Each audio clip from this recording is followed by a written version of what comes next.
Mr. President, Senate Democrats have come to the floor now 13 times and requested unanimous consent to move to bipartisan budget negotiations with the House. We are ready to get to work.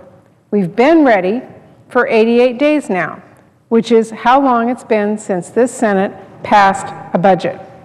Now, back in March, we assumed that once the two chambers passed their budgets, Republicans would be eager to join us in a formal budget conference, since they have spent years talking about the need to return to regular order.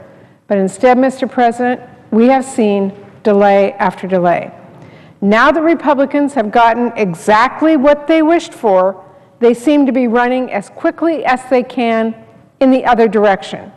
And they have offered up excuse after excuse after excuse.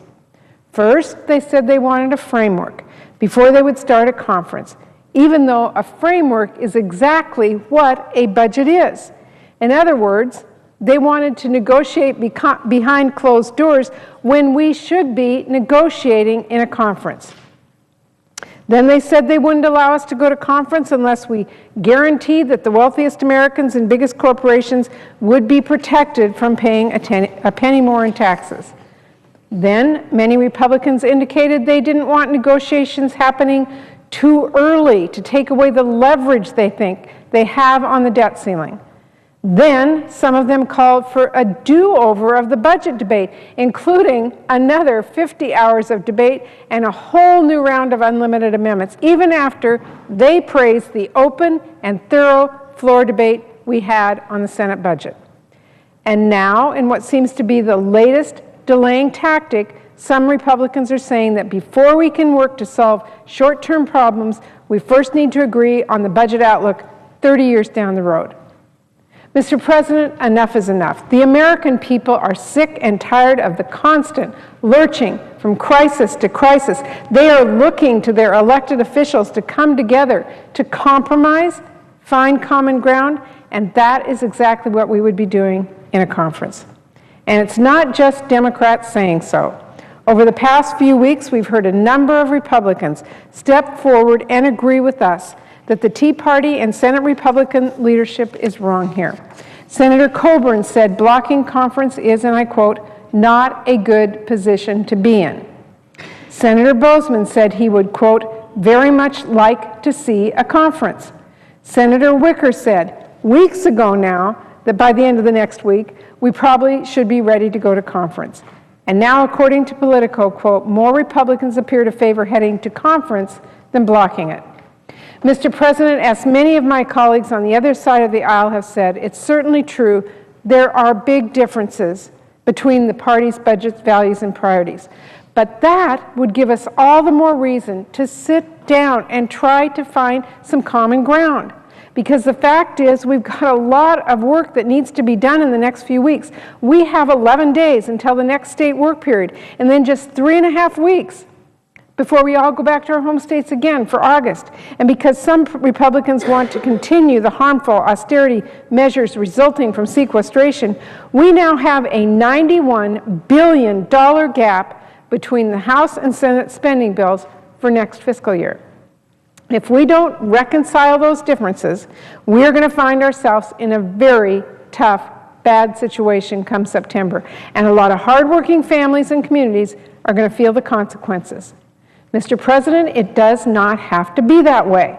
I am confident that if both sides come together now in a conference committee and are ready to compromise, we can find a way to reach a fair and bipartisan and responsible agreement. Mr. President, the American people shouldn't have to worry that the government is going to lurch into another crisis that's been manufactured by this Congress. It doesn't have to happen. Instead of fighting over whether or not we should be engaging in bipartisan talks, we should be working together to get more Americans back to work, to protect our economic recovery, and lay the foundation for strong middle-class growth in the future. I think we can all agree on those important goals, and they're very urgent ones. But, Mr. President, we cannot move forward on them if we are consumed with constant artificial crises. So, Mr. President, I believe it's time for Senate Republican leaders to listen to many members of their own party who prefer common sense bipartisanship over delay and disorder, and allow the House and Senate to begin a bipartisan budget conference. So, Mr. President, I'm here this afternoon to ask unanimous consent to do just that. And I ask unanimous consent that the Senate proceed to the consideration of calendar number 33, H-Con Res 25, the amendment, which is at the desk, the text of S-Con Res 8, the budget resolution passed by the Senate, be inserted in lieu thereof, that H-Con Res 25 as amended be agreed to, the motion to reconsider be considered made and laid upon the table, that the Senate insist on its amendment, request a conference with the House on the disagreeing votes of the two houses, and the chair be authorized to appoint conferees on the part of the Senate. I would like to point out to everyone that we had hours and hours of debate, over 100 amendments offered. No one offered an amendment on the debt ceiling limit. As part of the agreement, in order to go to conference, we have offered to have a vote now on whether we should have motions to instruct, and I would be willing as chair to abide by that vote once our unanimous consent is agreed to. But I have to say, as a matter of principle, for a chair of any committee to say, once we have gone through hundreds of hours of debate and a lot of amendments, that then before we go to conference, we have to agree to a principle that has not been voted on or offered in the Senate as part of that, is not how we can proceed in this body. It would be the same as if I would come out here and say, well, I'm going to not allow us to go to conference on whatever bill because I have a small provision, unless you absolutely agree, even though I don't have the votes, that that has to be in there, we're not going to conference. We would never get anything done. Mr. President, the unanimous consent that I've offered allows my Republican friends to have a vote on this, even though they didn't ask for a vote in all those hours of debate and hundreds of hours that we amended on this issue before we move to conference. Mr. President, the principle here is this. Our Republican colleagues want to have an open debate.